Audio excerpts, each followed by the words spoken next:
తిరుపతి అభ్యర్థిని ఇంకా పూర్తి స్థాయిలో డిసైడ్ చేయలేదని మాజీ టీడీపీ ఎమ్మెల్యే సుగుణమ్మ అన్నారు. ఎన్నికల షెడ్యూల్ విడుదల చేసిన అభ్యర్థి ఇంకా సందిగ్ధంలోనే ఉందని ఆమె తెలియజేశారు. మహాకూటమిలో భాగంగా స్థానికేతరులకు జనసేనకు తిరుపతి టికెట్ కేటాయిస్తే స్థానిక నేతలు ఎవరూ సహకరించారని అభ్యంతరం వ్యక్తం చేసిన సుగుణమ్మ పార్టీ నుంచి టికెట్ దక్కకపోయినా ఇండిపెండెంట్గా పోటీ చేస్తారని స్పష్టం చేశారు.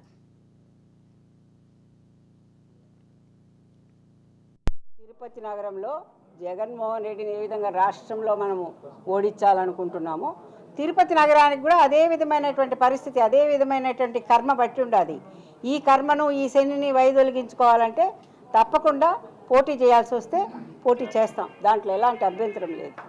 ఈరోజు ఇది మహాకూటమిలో తెలుగుదేశం పార్టీ బలమైన పార్టీ.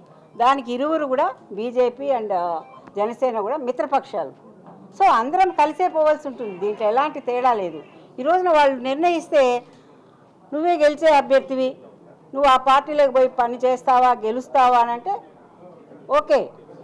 ఎందుకంటే మనము ఈ తిరుపతిలో కానివ్వండి, రాష్ట్రంలో కానివ్వండి, ఈ వైకాపా పరిపాలన, ఈ జగన్మోహన్ రెడ్డి పరిపాలన, ఈ అభినయ్ రెడ్డి పరిపాలనని మనం అంతమొందించడమే మన యొక్క అందరి యొక్క